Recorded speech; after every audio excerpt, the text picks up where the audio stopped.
Patrick, we appreciate you being on. For sure, man. And Patrick, you're a Buffalo native, but that does not at all look like Buffalo in the background. Where are you today? Yeah, I was lucky enough to be have to do some to a meeting with a client down in South Florida. So visiting them today here in Fort Lauderdale and then flying back into the snow uh later tonight back in Buffalo. So So, Rich, you need to mark this date on your calendar because I will actually exhibit some pro sports knowledge because Buffalo just lost a 26-year-old player who voluntarily retired, right? Buffalo Bills? Yeah, Somebody who like a re few days ago. Oh, really? Who retired on Buffalo? Hopefully not Josh Allen, Uh, for Patrick's sake. Yeah. yeah, Rob's breaking news here, man, because Yeah, maybe I've been too busy down here, but I haven't been keeping up on my this fake Bills news, trivia. Rob. no, this was 2 or 3. I thought this was common knowledge. Like 2 or 3 days ago, 4 days ago, a um, a Bills player retired Hmm. who's only 26 years old.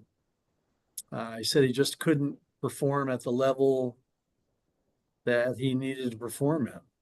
Sean McDermott? Oh, sorry, that was a bad Bills joke. Sorry. I get all my news from the Chrisman commentary, and I didn't see this in there. I So I know, I think, know. I thought, Rob, you were gonna Tommy, I thought you were gonna bring up the hockey game tonight when oh, you're talking Tommy about Doyle. That's what I'm seeing in here. Tommy Doyle. So Tommy he's Doyle. uh, Tommy interesting. Doyle. All right. Some breaking news. I'm not sure who Tommy Doyle is, but there you go. Breaking news. well, Rich, I'm sure you've got 50 of his rookie cards in a safe deposit box. I probably do. They're probably in my Commons box, but yeah, Tommy Doyle's retired. I thought you were going to bring up the hockey game tonight, Rob, when you mentioned sports. Have you been watching any of this? The Four Nations Classic, the USA Canada game? I hear there were fights. Oh, it was great. Yeah, there was three fights in the first 9 seconds. There was like seven guys in the penalty box with 19:53 left in the first period. It was outstanding. The This if everything with the I were tariffs is getting Canada, out of I wouldn't control. want to be a state either. Yeah, well, you had it was in Canada. They were booing the anthem, and it was very heated. I was only three when the Miracle on Ice happened, but I've seen obviously tons of documentaries and stuff on it. It just felt like it had that, national pride just boiling over vibe to it. And tonight should be fun at 8 o'clock. This game's in Boston, so that's going to be raucous. The 1956, and no, I wasn't alive then, but I've seen footage of the 1956 Hungary Russia water polo game. And water polo is pretty dirty under the water, in case Hmm. you guys didn't know. Hmm. But this was right after Russia had invaded Hungary, Hmm. and the water was pink by the end of the match with blood. Oh, wow. Look at that. So, All right. yeah, Bringing that the has nothing to do with mortgage banking or depth doing a good job for its clients. But and I wanted to tell you guys I do have to jump off a little bit early, so Okay. I'm So Rob getting in sending all his useless sports trivia at the outset here. I love it. So, all right. Well, let's go ahead and get into it. This is the big picture, presented and sponsored by our friends at Depth. 20 years of very, very ably serving the residential lending, fintech spaces, PR, brand management, strategic communication. Carrie Milam and Leslie Lindsay, the team at Depth, do such a great job. And Patrick, you're a Depth client, aren't you? We are depth clients, yes. They do a wonderful job. We strategize with them every week. So great relationship, great people there. Awesome. And we'll introduce our guest, I promise, in a second here. But first, my esteemed colleague and co-host, joined every week, Rob Chrisman. Good to see you. How's it going good to today? see you. And you're in Napa right now, Rob. You're tough life. I just want to be Rob Chrisman when I grow up. That's all I'm is striving for. Rich, given my and yeah, this is a fake background, I must admit. a You say given, nap has really gone down the tubes. Jesus. uh, I could be in an Embassy Suites in Des Moines, in Anchorage, in wherever. When you're sitting in a hotel conference center, it doesn't matter where you are. Does the So travel ever, you ever get sick of traveling? Like I traveled, extensively for 20 years, and you've seen where I've been the last year and a half, just vegetating in this office. Kind of ready to get back after it now. But does it ever get old to you, Rob? the people don't get old. The people in this industry are wonderful. Uh, Flying somewhere, I'm not, as the years have gone on, the airline travel has taken its toll on me, the delays and the cancellations and you board the flight and then, the first class food isn't loaded. So you have to wait 45 minutes for that kind of stuff. That gets old. But I drove here today, from Reno, and we'll spend the night in the Bay Area. So no, it's the what keeps me going are the people and the changes. I mean, there's so much going on right now with the new administration and things getting thrown against the wall and what's going to stick and what's not going to stick and changes at the CFPB and so on. So Once again, your hecklers in the Q&A questioning how many of the books in the background you've read, Rob. And he's also calling for a Chrisman Swerbinsky fight, the our favorite anonymous attendee.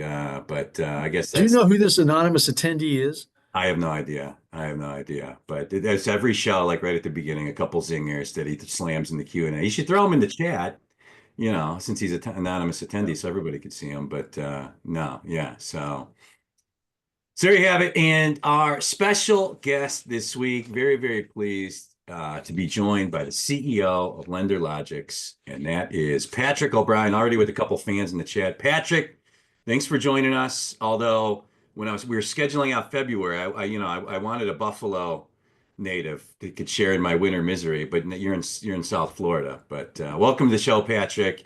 And if you could tell our listeners and viewers a little bit about your company. Yeah, appreciate it. Yeah, the client, when you're from Buffalo and a client asks you to kind of maybe fly to Florida to see them, I don't care if they need a password reset, you're just jumping on the plane.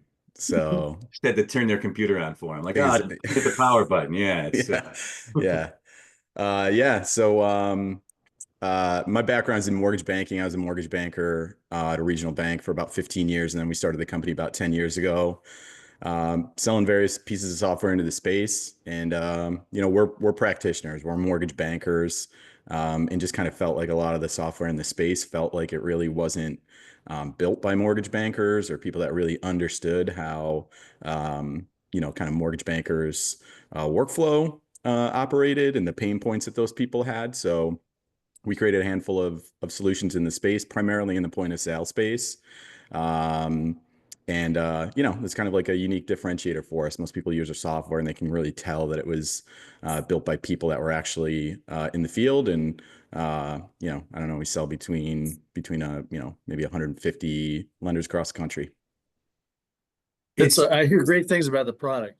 So congratulations on that. And Patrick, just so you know, in case Rich dashes off camera, it's probably because his dog has seized yet another UPS driver on the ankle. Oh, yeah, there you go. Mhm. Ready to go. Yeah.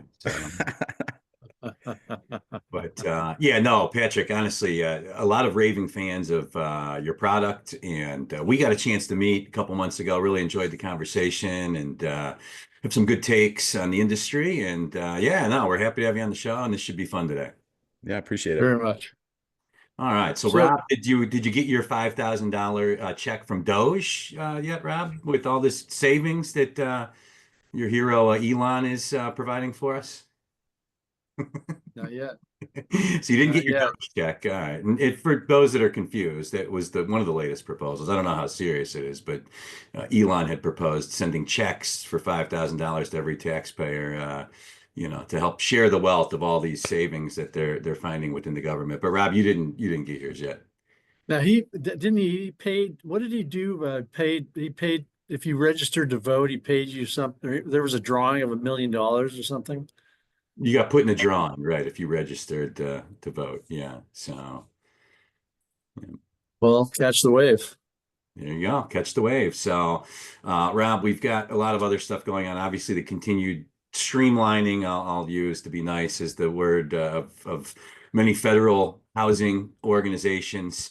Our friend of the show, Mark Calabria, I think confirmed. I saw a couple different press releases. He's been brought back into the federal government via the CFPB as a liaison of the Office of Management of Budget, the OMB, to research the financials is what I could find of some of the government housing organizations, the home builders, kind of at a crossroads right now.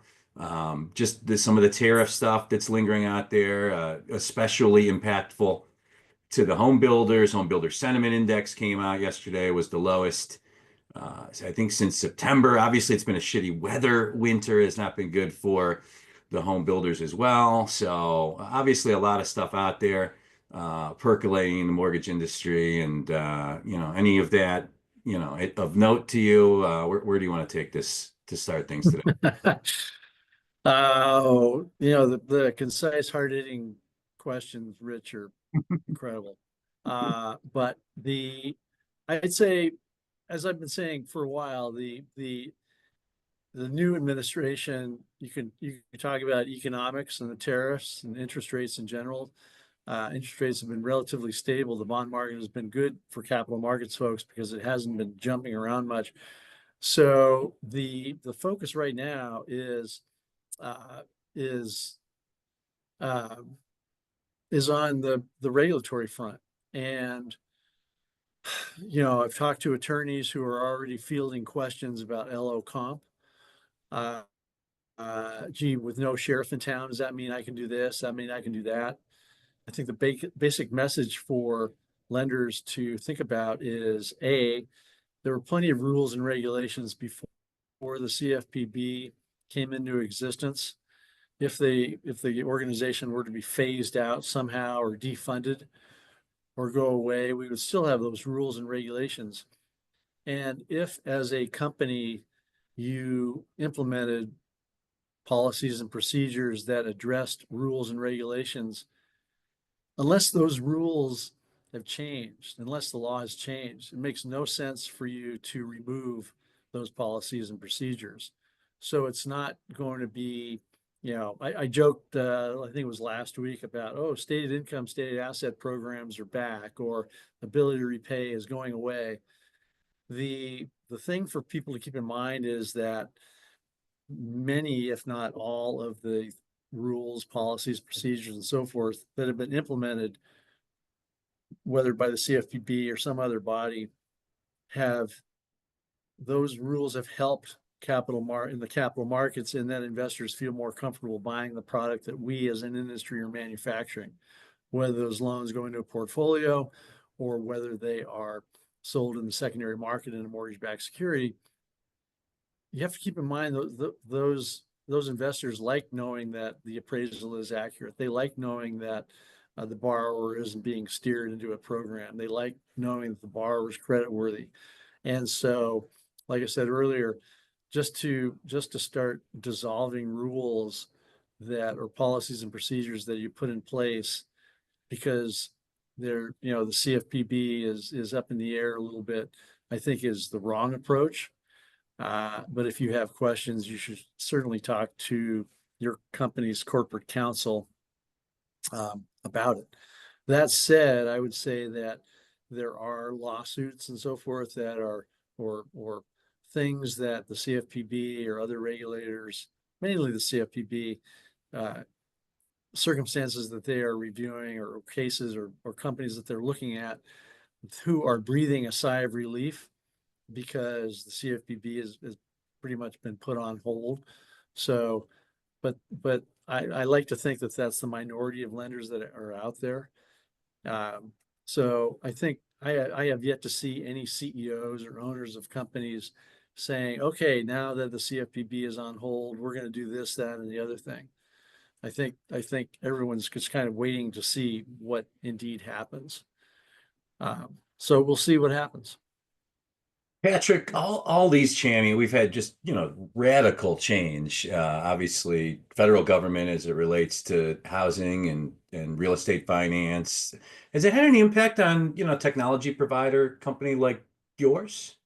I mean, certainty is always a good thing when you're building technology. So, obviously, when you build technology for mortgage lenders, the regulatory framework is a huge component of that. So certainty there certainly helps with the technology company. So I can't say that we've necessarily, had to make any changes or anything like that, but I think, kind of the fluid situation, gives you a little bit of pause to see, you want to see what's going to happen. And just that uncertainty kind of, gives you a little anxiety, I suppose. Because it's been a lot of, we had the like day one executive order to reduce housing costs, kind of followed by basically layoffs at most of the government housing agencies. We've had, Scott Besson's talked on the record a few times about just priorities. And, I think he's kind of said a couple times, like the Fannie Freddie, privatization thing, we'll get there. Like, and that's kind of what Mark Calabria said to us too, is like, it's going to be a while before they can kind of get to that. And I think that's kind of what Besant has said. But as it relates to kind of like next steps for the Trump organization, I'd welcome like both your thoughts on this. I mean, I would think that the next, like the first domino to fall in terms of like actual tangible, you know, changes, policy changes that could be a catalyst to housing, you would think it would have to be for the home builders. I would think it's the one thing that had bipartisan support. I think there's things that Trump can do via executive order to help bring down the home builders' costs to build homes. And it seems like there would be bipartisan support for maybe legislation to go a little bit further. Rob, I'll start with you. Any thoughts on that prediction that's maybe what we could see as the first really substantive domino to fall on housing from the Trump admin that's not layoff related? I'll disagree just for the sake of disagreeing, Mhm. but I don't know why.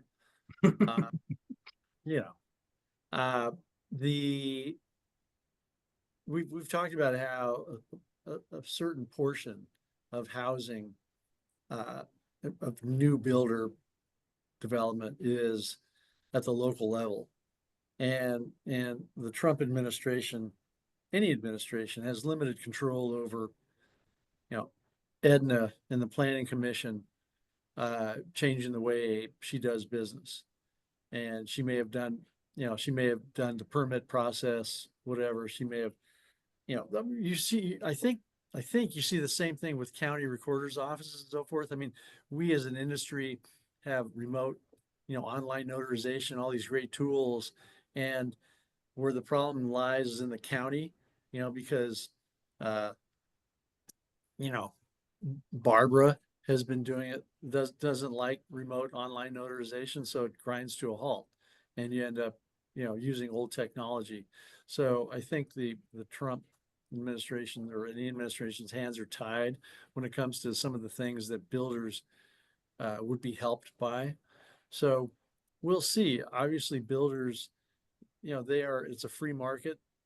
They have, if a builder has 10 acres, an hour out of Nashville, and they can build, you know, three acre ranchettes or build 50 affordable housing units, they're probably going to push for what makes the most economic sense for them to build, how much profit is in that. And then you once again have the county or the city or the state, the sewer hookup costs and so forth. Um, it would be nice to see some relief on the builder side, uh, because obviously there are a lot of millennials out there who would like to have homes. So yeah, and here's a note about from Audrey talking about uh, you know tariffs, and it's the cost of lumber and so forth, and skilled labor? I don't know. It's a complicated question, Rich. So, you know, I think there's a lot of things being thrown against the wall right now by the administration. And once again, we'll see what sticks and what sticks. Hopefully, you know, some talented people set to work on it. Patrick, any thoughts on what we could see in terms of maybe some help for the housing and real estate finance industry? First dominoes? Well, maybe those $5,000 Doge checks will help fund some down payments. But I mean, at least on the home builder front, you know, hear similar sentiment from what Rob just echoed, you know, throughout kind of a lot of the local MBAs that we participate in, where, you know, it's really kind of you know, the Ednas and the Barbaras of the world, and the, you know, the local regulation that's kind of gumming things up a little bit. So yeah, you know, we'll see what the administration can do to kind of try to get those gears turning a little bit. You know, who knows? You know, Patrick, I've got a question for you that's, for me, we're going off script. I need to ask you a question in front of all these witnesses. So people always ask me, you know, how did you start writing the commentary? Why did you start writing the commentary? You know, who, what, why, where, how, when? Tell us about LenderLogix. What did you not see out there? What needed to be addressed? How did the company form initially? Uh, so I was working at a regional bank in the Northeast, and got pulled into a technology project there. So I originated. I started my career as an originator, and as we were kind of onboarding different vendors into the LOS, just there was a kind of a group of people maybe that were dissatisfied with what was in the marketplace currently, and how maybe those pieces of software were designed. How, you know, a lot of the software felt like didn't really understand the pain points of an originator. Didn't, you know, while it may check a box and say it does this thing, it didn't actually, you know, kind of work in practice, because that just wasn't the way originators worked. So we just started to kind of iterate on, you know, looking at different problems in the origination journey. I'll use the example of like loan officers having to issue pre-qual and pre-approval letters. Like, that's a pain point for loan officers. They're getting calls on nights and weekends, and a borrower's looking at 3 different houses, and they want 5 different pre-qual letters and all these different amounts, and they want to know the payment scenarios and the closing cost scenario for each one. And we kind of thought, like, well, this is probably a problem technology can solve. And since, you know, we understand the pain points of the borrower, we understand the pain points of the loan officer, you know, maybe we should take a crack at this. So we did that, and you know, kind of started to show it out to some mortgage lenders out there, and a lot of them would say, like, yep, we'd buy this. So we were off to the races. Cool.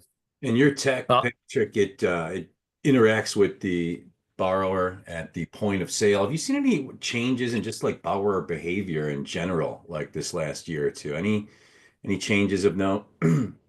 It seems like borrowers have a higher expectation for kind of the tech experience. I mean, you know, you know, borrowers, the modern borrower has been trained by Amazon and Uber and Instacart, and, you know, immediate information, you know, kind of these like high tech experiences where, you know, they don't really have an appetite any longer for having to wait for a person to get back from them.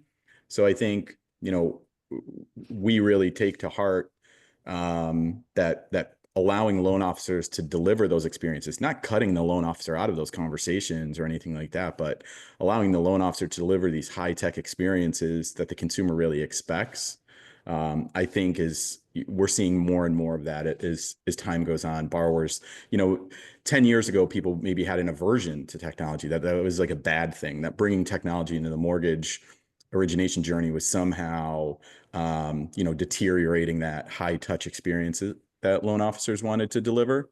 And I don't think that's the case anymore. I think borrowers kind of expect it. They still want the you know, they still want the knowledgeable loan officer with them, but they want that, you know, digital experience to match.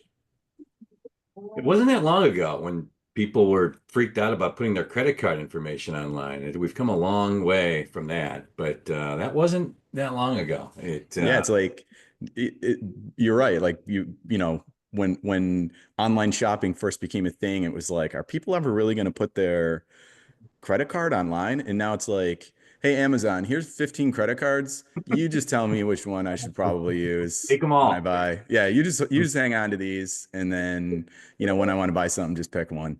And the consumer has really evolved there. I'll be the holdout. I still don't have a debit card, which I teased about unmercifully. No debit card, huh, Rob? Wow, and the flip phone, man. So well, another thing that, 10 years ago, I remember like being at TMC conferences and like people talking about like the LO being phased away. And we haven't seen that happen either, despite the advancement of great technology like LenderLogix and others. And I mean, it's just too big of a financial transaction, right, Patrick? I mean, you got to have some sort of human involvement for most people, I think, are going to want that, right?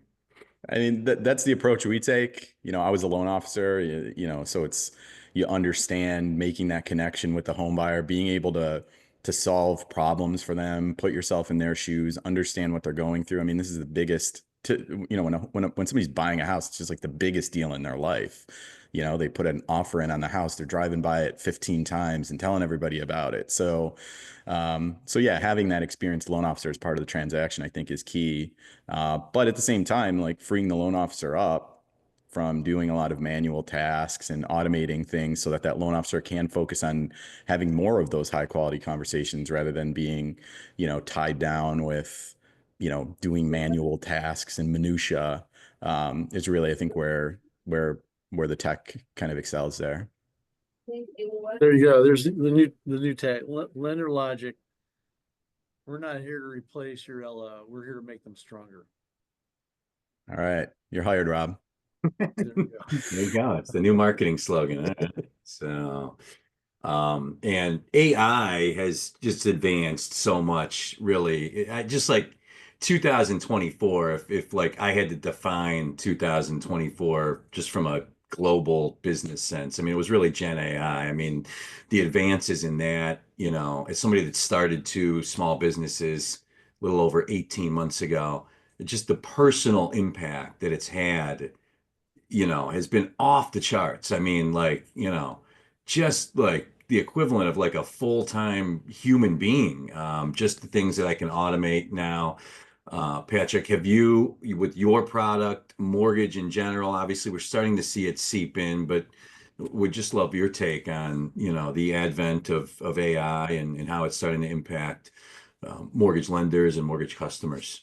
Yeah, 100%. Like you put it well, it's like turns into like like you're Superman, right? Like you can just lift, 10 times your weight. And Yeah.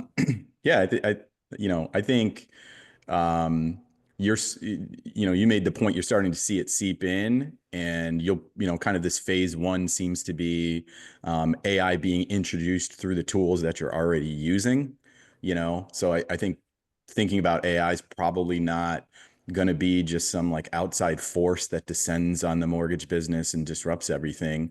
You're just going to start to see that Gen AI be introduced into the tools that you're already using, your LOS, your POS, your CRM, which I think drives the point home that smart lenders are investing there and paying attention and gaining more expertise in their systems, because those systems will just get better as more AI is introduced into those systems. So that's kind of like what how we see it is, the systems that people are already using will just get so much better as more of that functionality is introduced.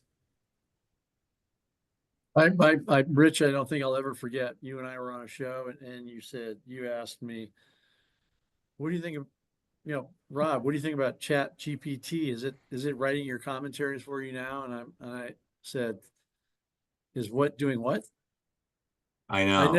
never heard of it until Rich brought it up. So Patrick, Rich is definitely the cutting edge of some of these technologies. Gentlemen, I've got to jump off. All right. Carry on. Patrick, thank you again. And thank you to Depth. And I'll see you next Thursday. You're Good. out. Have fun. Patrick, what about the integrations side of our industry? I remember when I was running the Mortgage Collaborative, it was such a pain point for me. You know, you have one LOS with huge market share, that's got developing all these ancillary products around it, and to some degree, they're kind of like the gatekeeper of integration for a large part of the industry. But certainly other players with big market share and other verticals of the mortgage and mortgage tech spaces. Has that gotten any better over the course of the last year? I guess just, companies' willingness to seamlessly and quickly integrate with one another. How has that gone this past year from your perspective? Yeah, I think, it's eons past where it would have been maybe 10 years ago when we started.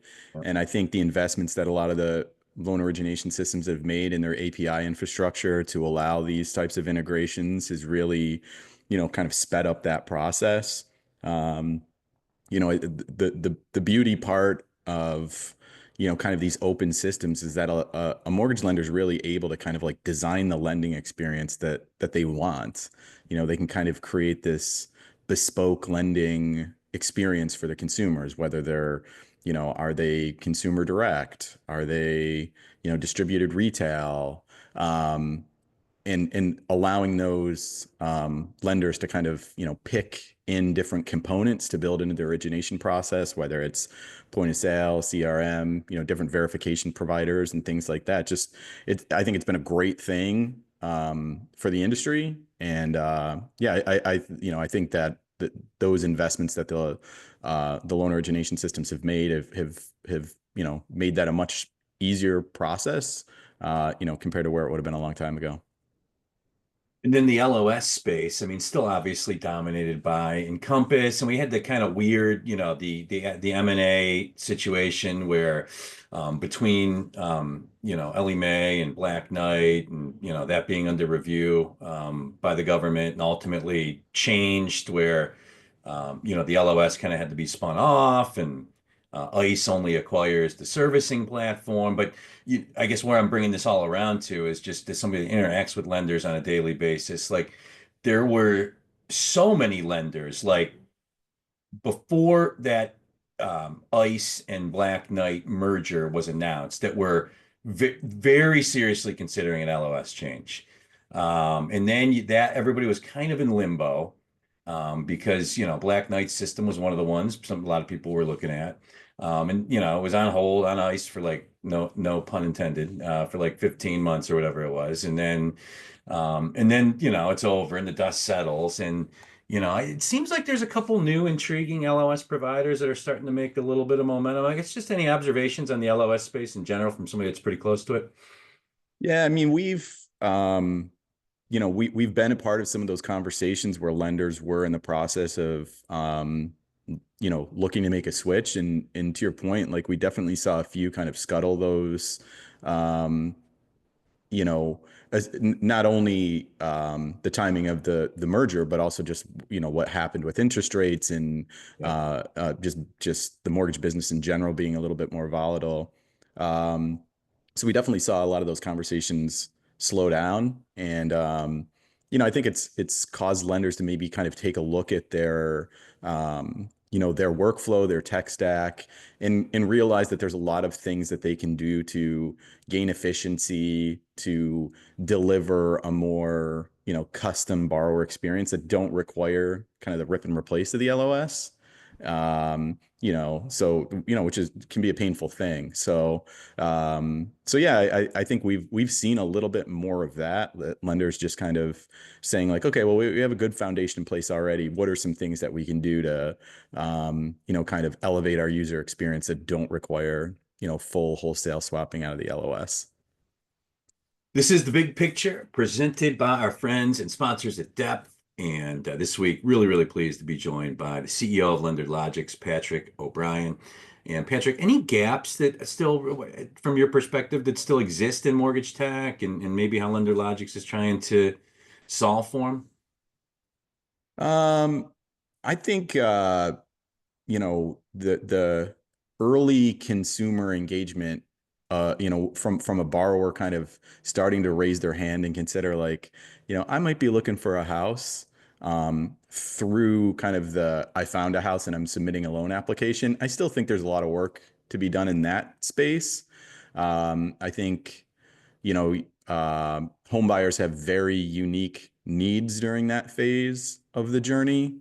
High fidelity payment quotes and high fidelity closing cost quotes. And, a lot of that is still being done today. Loan officers are kind of running that interference manually today, which is like, call me if you need something during that phase. So I think, you're starting to see, Zillow, you're certainly starting to see, I mean, Rocket's been doing it, but really focusing on that part of the journey and getting the consumer highly engaged with the lender very early, which makes that borrower stickier early in the transaction and less likely for them to, move somewhere for a eighth of percent in interest rate when the application comes. So, we pay a lot of attention to that part of the journey. I think Mortgage Tech has done a pretty good job of, okay, the consumers decided they're going to make application and we need to generate disclosures and things like that. Like, there's been a lot of focus on that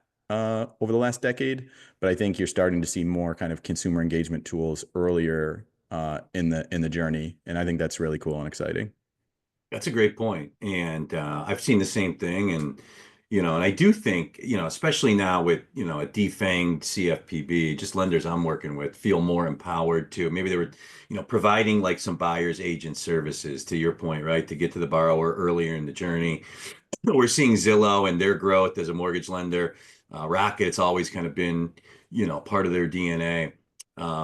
But lenders, I think that's going to be one of the big trends of 25 and 26 is even like small IMBs and even some banks and credit unions are, already starting to, explore strategies to, kind of get to borrowers earlier in the journey, as to your point, to not lose that loan for an eighth in rate.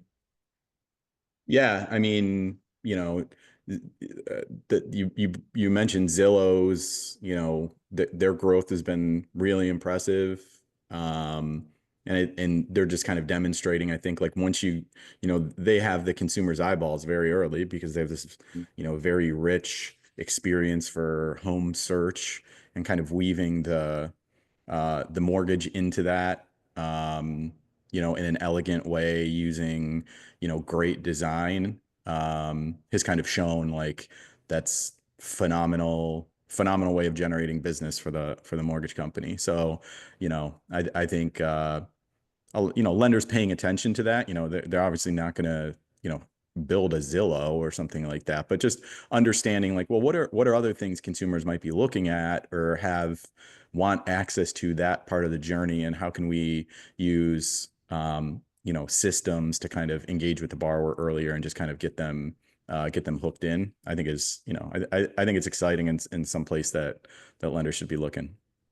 Yeah, no, I agree with you. So, yeah, it'll be interesting to see how that all plays out. I do think that is going to be one of the trends, though, is you're going to have a lot of lenders that are, that will be offering buyer's agent services essentially to, to their clients. And yeah, and to your point, tech's going to have to help fill that gap, and for those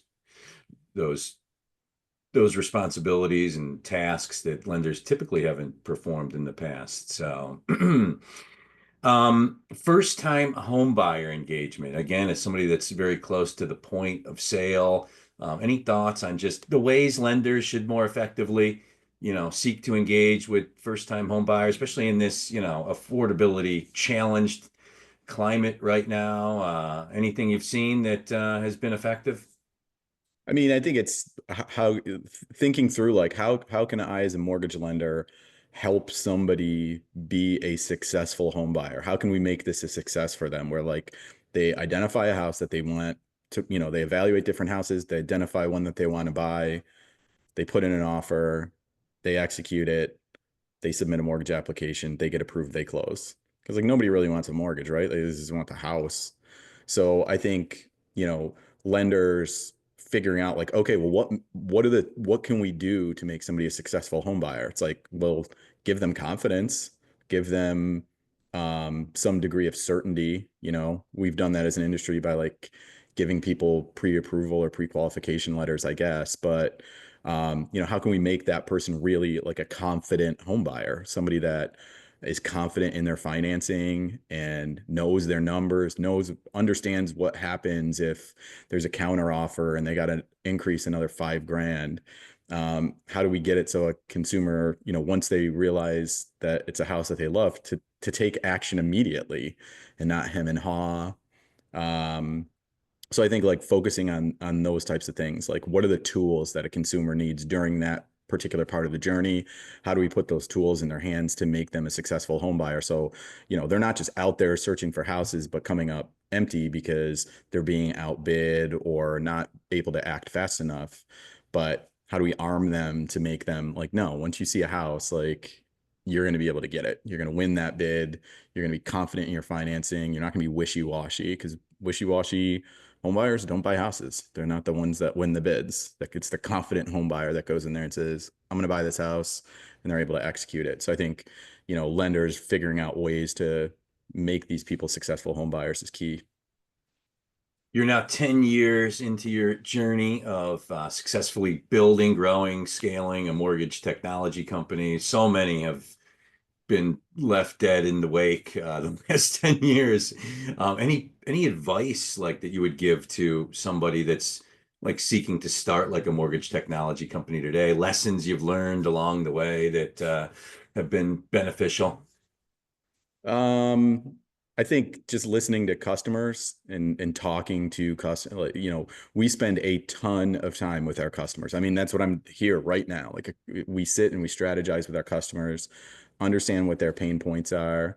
I think, technology oftentimes gets, dazzled by like big fundraising rounds and things like that. And it's like, you get distracted in those situations. You get distracted by raising a bunch of money, and your boss becomes the VC. Whereas for us, our boss is the customer. The customer that pays us money is the thing that keeps us in business. So just constantly being with your customers, going to their events, hearing their pain points, figuring out how to make better technology. Like, that's where I spend most of my time. When I'm on the road, it's because I'm talking to customers and just learning what their pain points are. So I think that's probably been the thing that's differentiated us from us, is just, they view us as being, one of them, because we really understand, the pain points that they have, and we figure out, ways to use technology to solve those pain points.